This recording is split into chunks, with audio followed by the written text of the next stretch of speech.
বন্ধুরা, দীপাস কিচেনে আপনাদের সবাইকে স্বাগত। আমি আজকে ঘুগনি খাওয়ার মটর নিয়ে নিয়েছি। মটর দিয়ে ডিম দিয়ে আমি আজকে ডিম ঘুগনি করে দেখাবো। তো সেটাই আমি আপনাদের সাথে শেয়ার করছি। চলুন দেখে নিই কীভাবে বানাই। মটরগুলো আমি ভিজিয়ে রেখেছিলাম 4 ঘন্টা আগে। মটরগুলো আমার খুব ভালোভাবে ভিজে গেছে। তো আমি এবারে এখানে এই আলুগুলো কেটে রেখেছি। আলুগুলো আর এখানে টমেটোগুলো ছোট ছোট বলে 4-5টা মতো দিয়ে দিলাম। আর আলুটাও দিয়ে দিচ্ছি এখানে।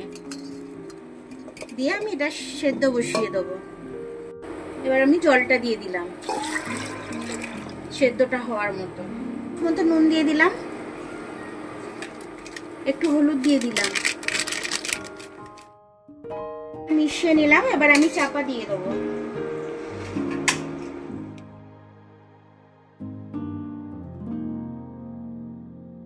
দেখে নেবো আমি এখন। ঠান্ডা হয়ে গেছে। আমি টমেটোগুলোকে গেলে দেবো আমি। আর আলুগুলো এত বড় বড় আছে, আলুগুলো একটু ভেঙে দেবো। কড়াই তেল দিয়েছি, তেলটা গরম হতে দিচ্ছি আমি একটু। তার মতো পেঁয়াজ কেটে নিয়েছি আমি। এই পেঁয়াজটা আমি ভেজে নেব। আদা আর এই লঙ্কাটা আমি বেটে নেব। আদা আর এই লঙ্কাটা। পেঁয়াজটা আমার আধ ভাজা হয়ে গেছে।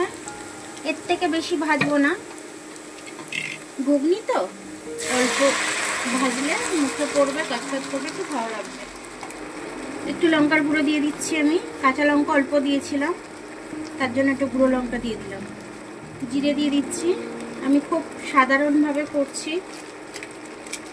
খুব একটা হ্যাজার্ড মশলা দেব না।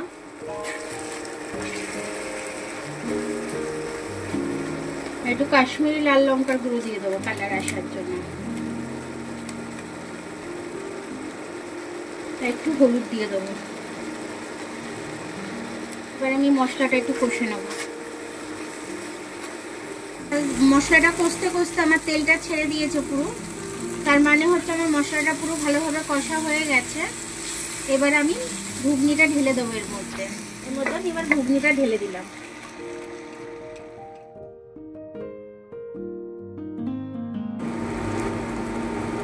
এবার আমি ধনেপাতাটা দিয়ে দিচ্ছি। ধনেপাতাটা দিয়ে একটু নেড়ে দিচ্ছি আমি।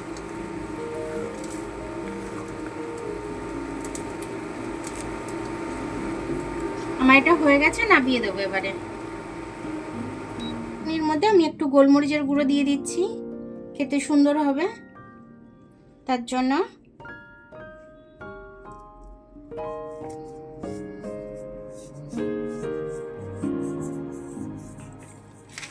দেখুন আমার ডিম ঘুগনিটা তৈরি হয়ে গেল। খুব সুন্দরভাবে আমার ডিম ঘুগনিটা তৈরি হয়েছে।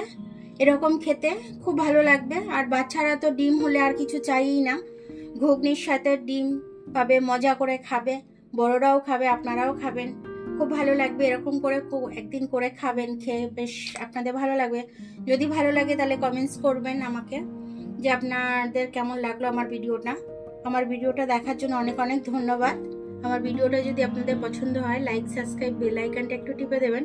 আর যদি ফেসবুক থেকে দেখেন, লাইক আর ফলোটা একটু করে দেবেন।